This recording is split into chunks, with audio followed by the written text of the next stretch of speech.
Saludos oyentes de radio, gracias por escucharnos en la noche de este viernes 7 de marzo del año 2025.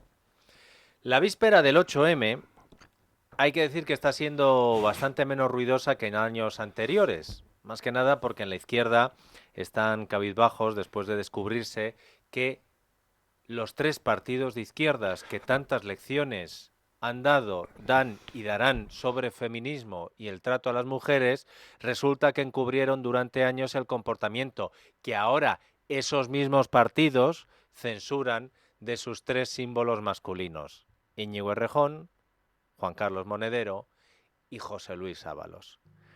Estos tres escándalos han sido la gota que ha colmado un vaso que ya estaba suficientemente lleno después de que la anterior coalición de gobierno, la del PSOE y Podemos, sacara adelante una ley llamada de libertad sexual, que tal y como se les advirtió, a los únicos que terminó otorgando libertad fue a 1 millar de agresores sexuales, acusadores y violadores que aún hoy se siguen beneficiando de rebajas en sus condenas gracias a esa normativa. Si hoy les recuerdo los efectos de la ley Sánchez Montero, también conocida como la ley del solo sí es sí, no es por el 8M, que lo podría haber hecho, pero le reconozco que no lo he recordado por eso, sino porque aquella ley y lo que hizo Pedro Sánchez me sirve de ejemplo para explicarles lo poco que le importa a Pedro Sánchez humillar y poner en evidencia a sus propios ministros, pero a sus propios ministros de su propio partido, con tal de que nadie le estropee sus coaliciones, sus pactos y mantenerse en el poder. Porque hace unas horas Pedro Sánchez lo ha vuelto a hacer, en este caso con el pacto de inmigración con Junts.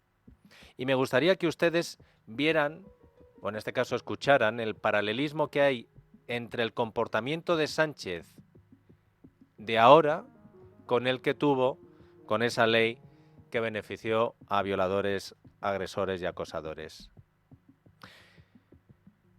Pese a todas las advertencias de juristas, de medios de comunicación, de organismos oficiales, Pedro Sánchez cumplió con su acuerdo con Podemos y dejó que la ministra de Igualdad, su ministra de Igualdad, Irene Montero, sacara adelante la ley de libertad sexual. Y como le habían advertido, no tardó mucho en comprobarse que efectivamente esa ley provocaba la reducción de penas e incluso la puesta en libertad de presos con condenas por delitos sexuales. Tan evidentes fueron las consecuencias inmediatas de la ley Sánchez Montero que en noviembre de 2022, en plena oleada de suelta de violadores y agresores sexuales o de rebajas de condenas, le preguntaron a la vicepresidenta del gobierno, María Jesús Montero, en los pasillos del Congreso. En ese momento, en el momento en el que le preguntan a Montero, los tribunales ya habían reducido la condena a una quincena de agresores sexuales. Escuchen. ¿Y él sí cree que necesita algún cambio? Pues concretamente creo que después de alguna sentencia, ¿no?, que al parecer se han dictado al amparo de la ley, creo que se requiere estudiar esta cuestión, estudiar las sentencias con detenimiento y estudiar el texto legal, porque evidentemente no era el objetivo de la ley el que se pudieran llevar a menos, ¿no? No sé cómo decirlo, pero que rebajar las penas con motivo, en este caso, de abuso a menores.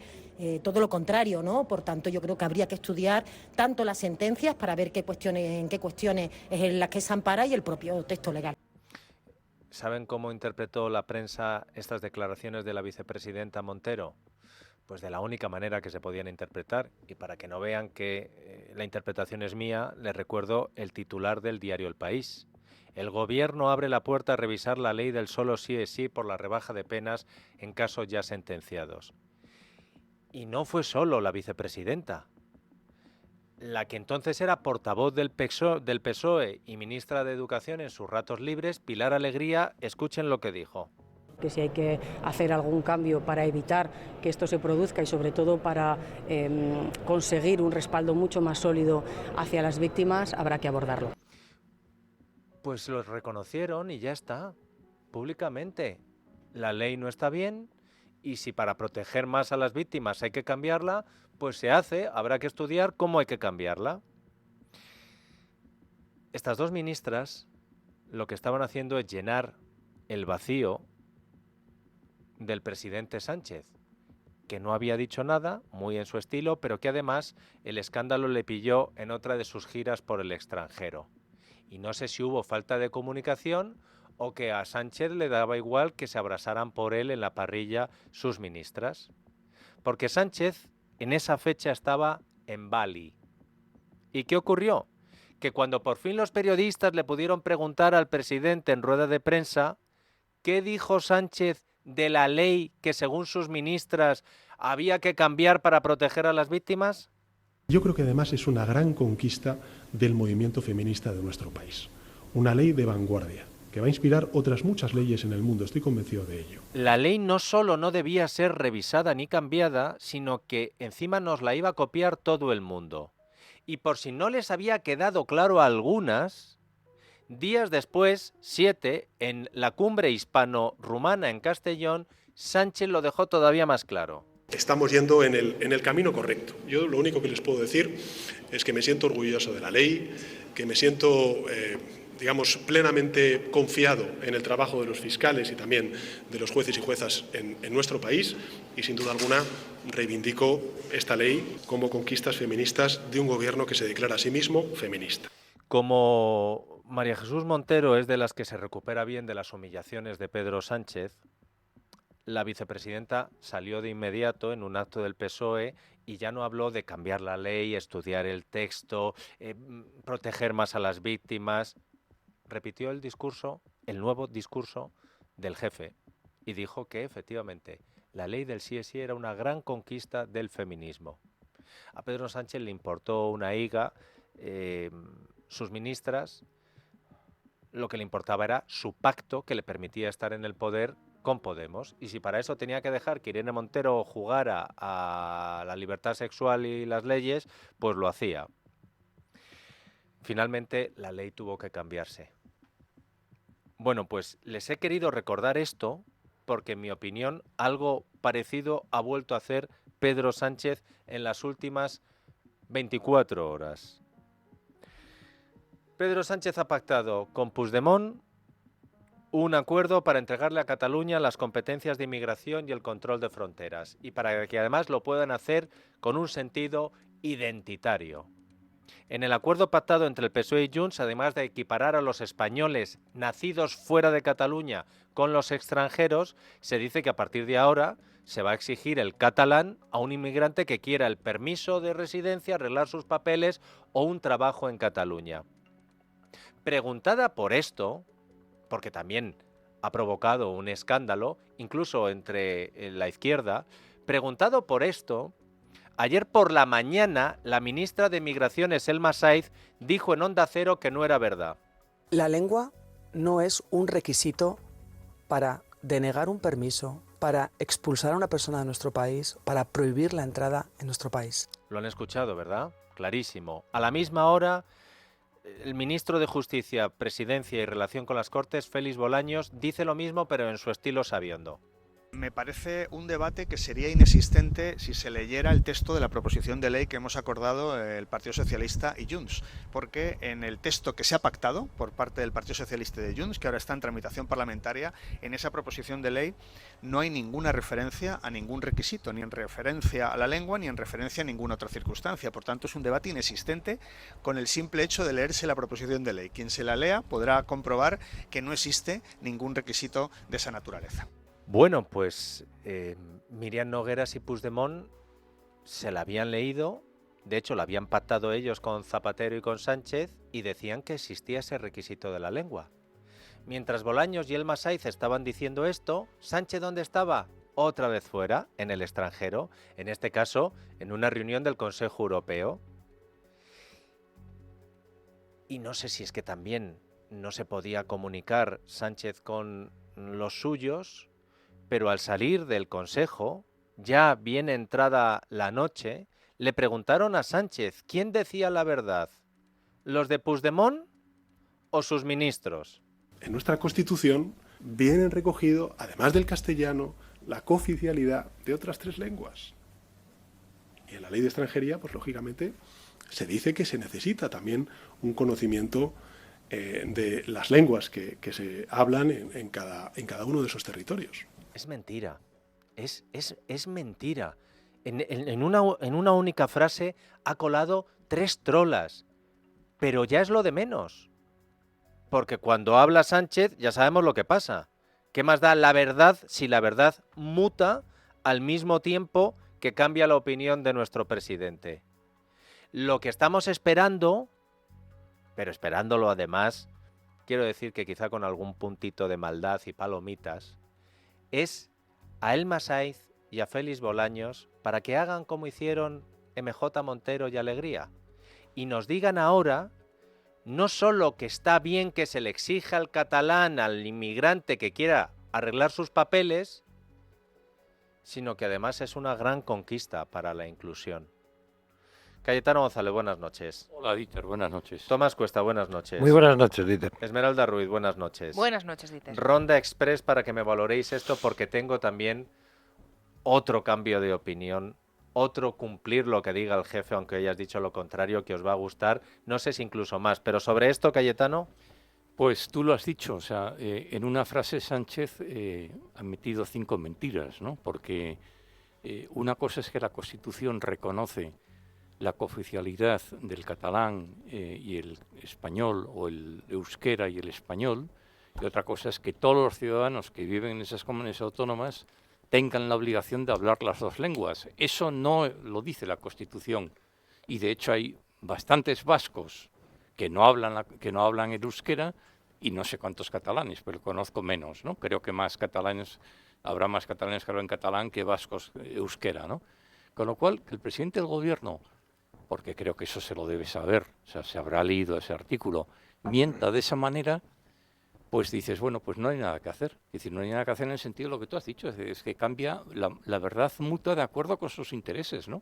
Se me ha olvidado de decir, Tomás, sí, otra coincidencia en los ambos casos que hemos puesto como ejemplos. Lo que hizo Sánchez con la ley de Irene Montero y suya, y lo que ha hecho Sánchez ahora con el pacto con Junts. Y es que el que estaba en medio era José Luis Rodríguez Zapatero. El que salió a defender a Irene Montero de las ministras socialistas fue Zapatero. Y el que está en el ajo con lo de Puigdemont es Zapatero. Y el que le está diciendo Tomás a Sánchez, oye, que nosotros por aquí, que es por donde debemos ir, es Zapatero. Primero era Podemos, ahora es Junts. El que promovió el nuevo estatuto fue Zapatero. Dijo, el Parlamento aprobará cualquier cosa que venga de Cataluña. ¿Os acordáis? ¿No? Esa es la historia. Bueno, quiero decir, bueno, este hombre es que le da igual. Quiero decirle, no hay verdad. Él no confronta con la verdad es la que él dice. Y ya está. Bueno, no es la verdad. Le importa 3 narices decir mentiras continuamente. Y es que además eso va a salir adelante con las mentiras, arrastrándolas, pero saldrá. Digan lo que digan ahora todos los que ahora se hacen los estrechos ante un texto racista, xenófobo. Cambiarán el preámbulo, se lo comerán, pondrán un preámbulo más suavecito y luego les dejarán hacer. Y en Cataluña pues se hará. ¿Cómo debió disfrutar ayer y hoy Míriam Nogueras, verdad, Esmeralda? Es que solo ha hecho falta un toque de atención de Míriam Nogueras diciendo Dieter públicamente, claro que sí, claro que es un requisito para que Pedro Sánchez anoche pues puntualizara que efectivamente lo es, pero es que no se nos puede olvidar, es que está en el texto. Es que lo han firmado, el Partido Socialista lo ha firmado. Entiendo que cuando Patxi López, que es en este caso el que plasma la firma en esa proposición no de ley, lo registra junto a Nogueras en el Congreso, sabían lo que estaban firmando y lo que estaban registrando en el Congreso. Otra cosa es que el ministro Bolaños y la ministra Sainz no se hayan enterado, pero eso está ahí firmado. Sí, ¿Sabes quién es el ministro Bolaños dice que hay que leerse. Sí. Me parece que el que no se lo ha leído es él. No, yo creo que sí. Sí, se lo ha leído, yo creo que él se lo ha leído y lo que pasa es que también es otro que en una frase te puede meter una cosa y la contraria. El que ha aprendido la lección, y eso habla bien de su prudencia, es Fernando Grande Marlaska. ¿Qué ha hecho Marlaska?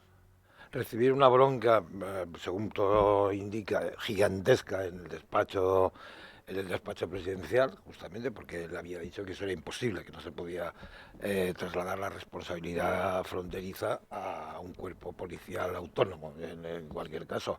y se lo tragó con patatas. Pero, en esta ocasión, Marlaska no ha dicho esta boca es mía. Pues claro, por eso.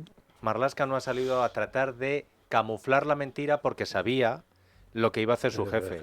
Tú camufla la mentira que luego va a venir Sánchez y decir que no disimuléis, que les hemos dado lo que han pedido y además no me fastidiéis a Míriam Nogueras. Os decía que también hay que reconocerles lo disciplinados que son, cómo siguen lo que dice el líder. El líder dice que esto es blanco, blanco. El líder dice ahora que esto es negro, negro. Porque hay un ejemplo que no se nos va a pasar y vamos a estar recordándoselo, que es el de Óscar Puente. A Óscar Puente primero le dijeron que tenía que machacar a José Luis Ábalos. ¿Qué hizo el obediente de Óscar Puente? Una auditoría demoledora que destrozó a Ábalos, que le puso a los pies de la condena antes incluso de ser imputado, y además dijo que Ábalos no había estado a la altura de la historia del PSOE y sentenció que la responsabilidad política de Ábalos ya no se la quitaba nadie, textual, porque había colocado a gente indeseable en el ministerio. Luego dicen que por un supuesto pacto entre el PSOE y Ábalos, para que Ábalos no hable, a Puente le dijeron que tenía que cambiar el guión, como a Montero con el sí es sí, María Jesús, como a El Masai y a Bolaños ahora con lo del catalán. ¿Y qué hizo entonces Óscar Puente? Pues empezó a atizar a Aldama. Ya no volvió a decir nada de Ábalos. De hecho, cuando Aldama sacó las pruebas y un papel en el que decía, mira, este es el listado de obras por el que se han pagado mordidas en el Ministerio de Fomento. ¿Qué dijo Puente? Es un papeluco, si además son mentiras, las obras no son de nuestras, no se ejecutaron y eran del PP. Y cuando salió lo de Jessica, que Ábalos había colocado a Jessica, ¿qué dijo Puente? Uy, yo he preguntado y me han dicho que está todo correcto, todo ok. Estamos a un paso, como esto siga así, de escuchar a Óscar Puente decir mañana, 8 de marzo, que Ábalos y Koldo lo que hacían en realidad era luchar contra la prostitución porque sacaban de la calle a varias mujeres para colocarlas bondadosamente en empresas del Estado. Tan bueno era Ábalos, si es que en realidad era una ONG. Pero hablando de las colocaciones de la trama, va a tener difícil Óscar Puente seguir defendiendo a Ábalos, porque ya se ha metido en un lío con lo de Ineco, pero es que hoy hay una mujer más, se llama Nicole, es la cuarta, que, según la información del The Objective, también tuvo su etapa profesional en un prostíbulo. Ahora les vamos a presentar a Nicole, pero antes, creo que es porque se nos acumulan ya, y Cayetano se pierde en estas cosas, una persona decente como él, que hagamos recapitulación de las mujeres que están acaparando los titulares de las últimas semanas por su relación con la pareja Ábalos-Koldos. Y decimos Koldos porque está Koldo y Joseba, los hermanos. Teníamos a Claudia, encima mis Asturias. Que fue enchufada, Dieter, como auxiliar administrativa en Logirrail, una filial de Renfe. Recuerden que Koldo fue nombrado consejero de Renfe, Mercancías y Puertos del Estado. Claudia estuvo en la empresa pública algo más de 2 años, desde el mes de diciembre del 19 hasta el mes de febrero de 2022. Tenemos a Andrea, Que si no ha cambiado es la actual pareja de Ábalos desde mayo de 2021. En junio de 2022, Koldo medió para que la colocaran también en Logirrail, la misma empresa donde enchufaron a Miss Asturias. No tenía ninguna titulación y cuando ingresó en la empresa no había terminado su formación básica. A pesar de ello, estuvo encadenando contratos de auxiliar administrativa durante 2 años hasta que fue despedida el mes de agosto del año pasado. y hasta que hemos conocido a Nicole hoy, la última que teníamos era Jessica, que según desveló The Objective, Ábalos seleccionó de un catálogo de prostitutas que tenía Koldo en su teléfono móvil. Cuando lo hizo estaban recién llegados al Ministerio de Transportes, año 2018. A partir de ahí ya conocemos parte de la historia. Según la UCO, Jessica es una pieza clave en el caso Koldo y mantuvo una relación particular con el entonces ministro de Transportes. Estudiante de odontología, de 20 años, acompañó a Ábalos a casi una veintena de viajes oficiales internacionales por los que cobraba Ábalos también le estuvo pagando durante 2 años y medio el alquiler de un lujoso apartamento en Plaza de España, en Madrid, y además la colocó en 2 empresas públicas, en Ineco y en Traxatec, que Jessica nunca pisó. Y hoy de Objective nos habla de Nicole, otra que enchufaron, en este caso Koldo, en Enfesa,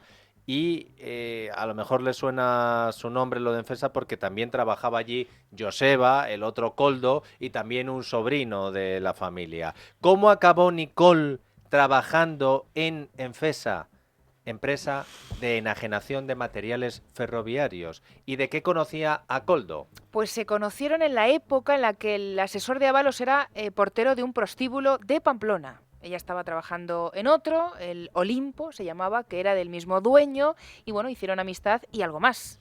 Nicole empezó a trabajar en Enfesa el año 2021, cuando Ábalos todavía estaba en el ministerio. Comenzó en la Delegación Territorial de Medio Ambiente, en la zona norte, y meses después se traslada a la zona del Levante, ocupando el puesto de Joseba, el hermano de Koldo. En ese momento Nicole sigue trabajando allí, sigue formando parte en este momento de la plantilla, aunque según le han confirmado de Objective fuentes de la propia empresa, estaría ahora mismo de baja médica. ¿Alguna de las ministras de Sánchez se habrá atrevido hoy, víspera del 8M, contacto acto, a censurar el comportamiento del que fuera secretario de organización del Partido Socialista y ministro fuerte de Sánchez? Pues la respuesta es no. Y no será porque los periodistas no lo han intentado. Por ejemplo, nuestro compañero Rubén Fernández con la ministra de Igualdad, Ana Redondo. Ministra, hoy hay unas informaciones que aseguran que Ábalos habría colocado una cuarta viga en una empresa pública. Gracias. No conozco esa información. Lo lamento, pero no la conozco. No puedo hablar de lo que no sé. Esta información no la conocía, porque a lo mejor Ana Redondo estaba pendiente de otra, y de esta sí ha querido responder. Es cuando le han preguntado por lo de Carmen Calvo. ¿Y qué es lo de Carmen Calvo? Pues que la ex ministra de Pedro Sánchez, bueno, ex vicepresidenta y ahora presidenta del Consejo de Estado, ha criticado en Onda Cero a la actual ministra de Igualdad por estar mañana bailando las dos aguas, las dos manifestaciones, la podemita, sumarista, queer, no sé qué, y la de las feministas clásicas socialistas. Escuchen. Yo voy a ir en Córdoba, que es lo que hago últimamente, pero de quedarme en Madrid iría por la tarde. De quedarme en Madrid iría por la tarde, que lo tengo absolutamente claro. ¿Por qué por la tarde? Porque por la tarde es la manifestación de las feministas que se llaman clásicas, que dicen que el sexo femenino existe, que las trans no son mujeres y que quieren abolir la prostitución. Sí, pero no dicen nada de Ábalos. Ahora, le preguntan a la ministra Ana Redondo por lo de Carmen Calvo. Bueno, la ministra soy yo y es evidente que en un ministerio, y además cuando somos gobierno y ejercemos de gobierno, representamos a toda la sociedad. No solamente representamos a una parte, representamos al conjunto de la sociedad. Hombre, que el gobierno más excluyente diga que va a las dos manifestaciones por representar a toda la sociedad, lo mismo Ana Redondo mañana se lleva un disgusto en las dos manifestaciones, porque al final es lo que suele pasar. Pero estas palabras de Ana Redondo se han producido en el acto con motivo del Día Internacional de las Mujeres que ha organizado el gobierno en el Museo del Prado para que Pedro Sánchez, delante de 7 ministros, todos del PSOE, ministros y ministras, pudiera decir cosas como esta. Somos un gobierno orgullosamente feminista, de palabra y de obra, por convicción moral, sin duda alguna, pero también por una cuestión de justicia y de dignidad en esta causa. Sánchez dice que el gobierno socialista es orgullosamente feminista, de palabra y de obra.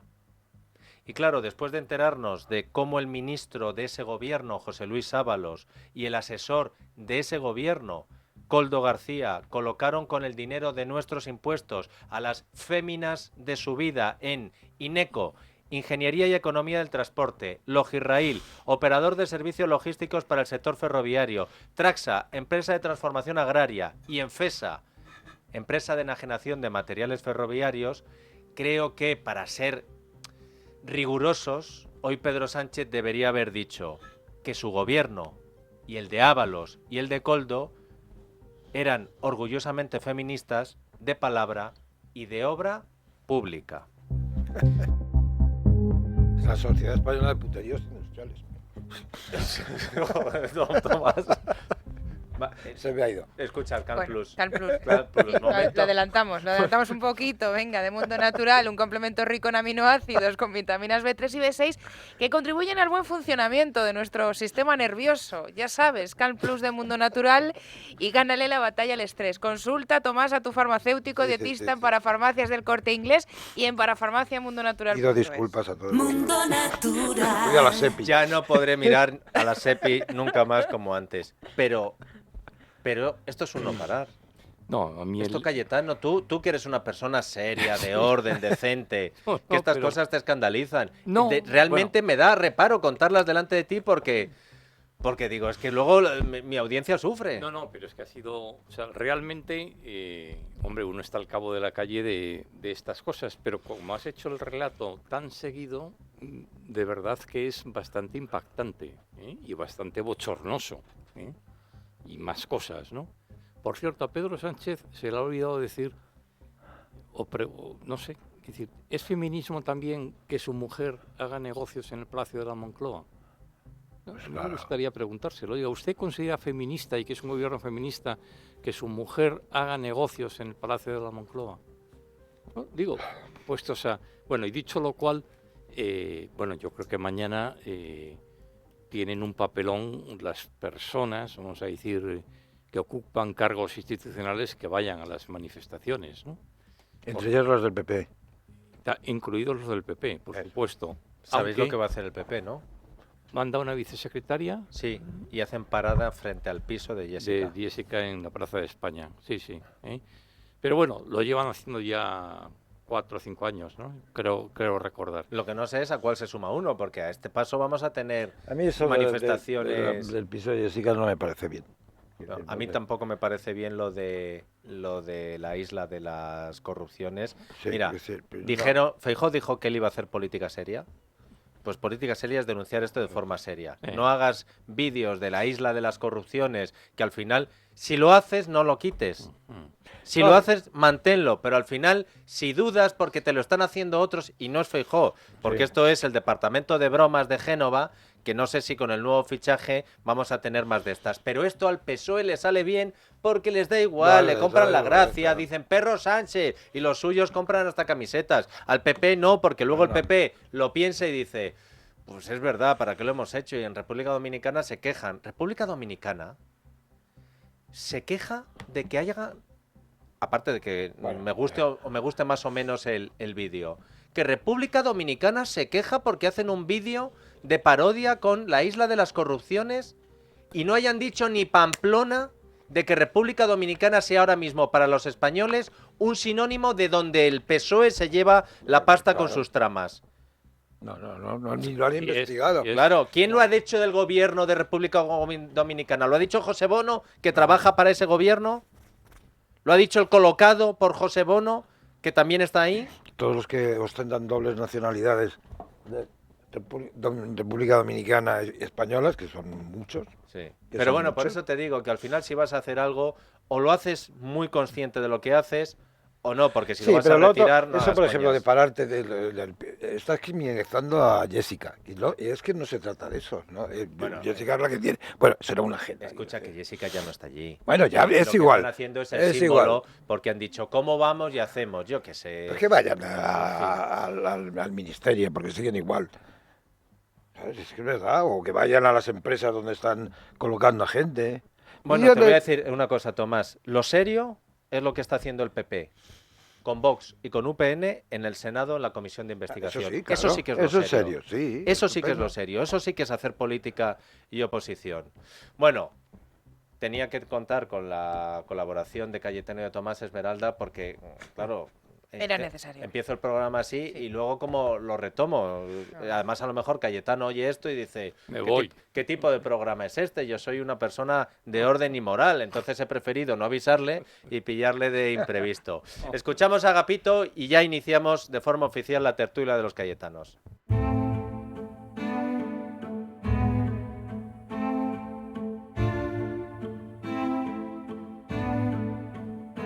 Pido la paz y la palabra. Era jueves, 6 de la tarde, llovía a cántaros en la Gran Vía. Entré en el edificio de la Telefónica y un simpático vendedor, oriundo de Villahermosa, La Mancha, con pendiente en la oreja derecha y tatuajes discretos sobre sus brazos y cuello, logró persuadirme para que cambiara de móvil. Fantástico, estoy muy contento con el nuevo.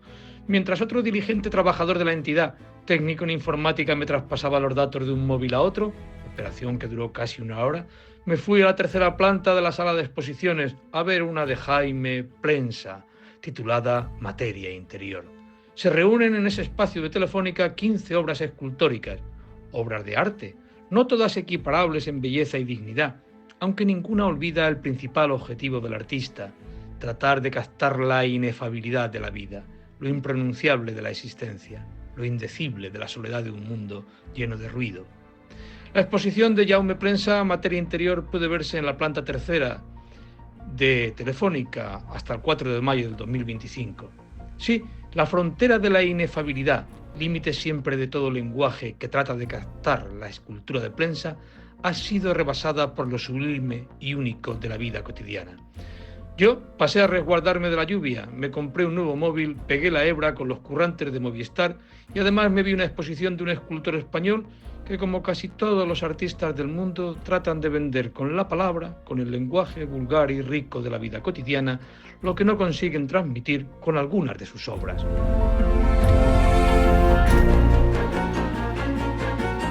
La noche de Dieter, con Dieter Brandau, en Es Radio.